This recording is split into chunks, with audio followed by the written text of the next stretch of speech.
All right, welcome and hello. Thank you so much for joining me here today. Today, I'm going to talk with you about shutter speed. And if you have ever wanted to know how to stop a race car in its tracks or to get that silky smooth water on waterfalls, stick around because this video is just for you.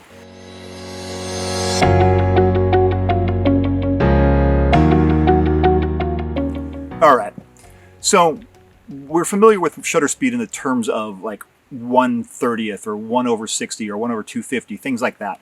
But what does that mean?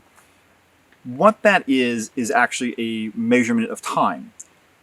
You have probably heard by now that doing photography is about capturing moments in time, and that is absolutely true. And what it really is, and shutter speed is the determining factor, is you are taking a chunk of time and compressing it into a single image.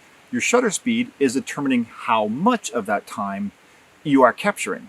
So if you're taking a picture at 1/30, you are capturing 1/30th of a second of time. And that sounds like a very small amount of time, but in 1/30th of a second, a diving falcon can move a significant amount of distance. Where at 1/250th, 1/500th of a second, they've moved a lot less. So that is what shutter speed is. Now you can go the other direction on the shutter speed and start getting longer and longer. So getting up to half a second, 1 second. With external equipment, you can have that shutter speed as open as long as you want. But shutter speed determines the length of time in which the shutter is open, allowing your camera to capture the image in front of you. All right, now that you understand the basics of shutter speed and how it's capturing time, we're going to introduce my snack. What does this have to do with shutter speed? Well, follow me on this journey here.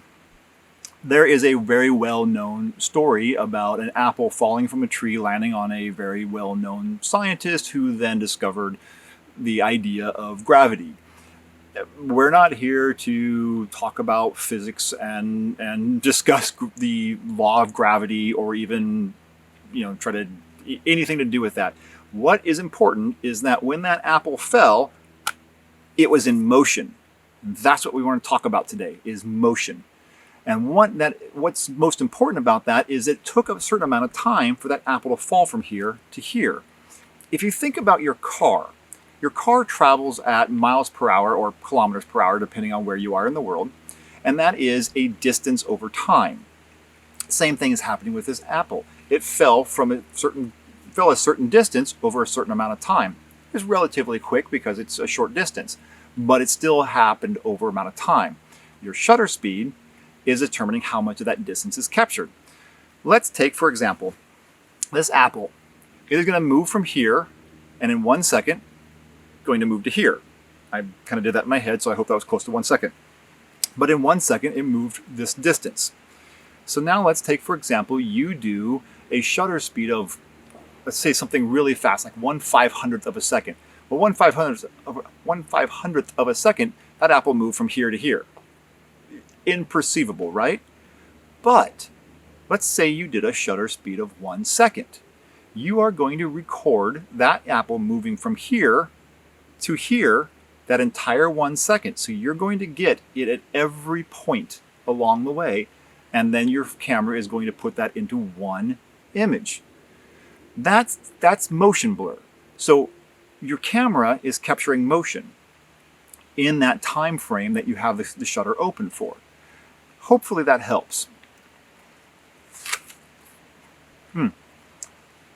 This is a delicious shutter speed. This is a good apple.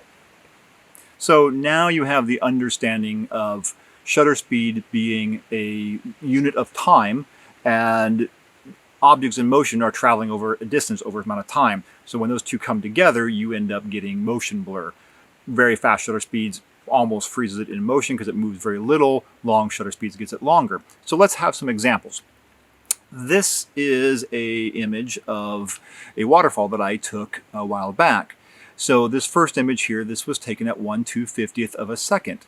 And you can look at the water and you can see how all the droplets are frozen in place, and there's very little blur to them, and there's some sharpness all across the image. The leaves in the corners on the trees, those guys are nice and sharp as well. but I don't have that nice desired smoothness to the water. This next image, I was able to manipulate my shutter speed and I got it down to 6 seconds. So you can see now this water is silky smooth. It has been blurred out through all that motion blur. What has happened is that water has moved its distance, whatever that distance is, in the 6 seconds that the camera was open. But on the downside, if you look at these leaves in the corner, they're pretty blurry. And they're blurry because they as well were moving. The wind was blowing them around. So it's not the best of both worlds. However, by having both of these images at my disposal, I was able to take them into Photoshop and blend them. I was able to have that nice silky smooth of that 6-second shot on the water and then blend in that sharp, crisp 1/250th of a second shot on all the leaves around it, giving me the image that I wanted. This is just one example of how to use your shutter speed to manipulate your photos. You can use this to, as I said earlier, you can stop a race car in its tracks by using like a very, very fast shutter speed. It'll make it look like it's standing still. You can capture diving birds or running buffalo. You can do all sorts of things and make it stop in place. On the other end, you can create long exposures that capture your star trails in the sky, or blur images to an infinite degree if you have the right equipment. You can even do things called ICM, or intentional camera movement, such as this shot here. This shot, to achieve this, I set my camera up to have a longer shutter speed, and then after pressing the shutter button, I intentionally moved the camera body so that I blurred the image across the screen. All sorts of things you can do with it, but that all comes down to your shutter speed recording a certain amount of time. And that is what is all about, is your photography is capturing a moment in time.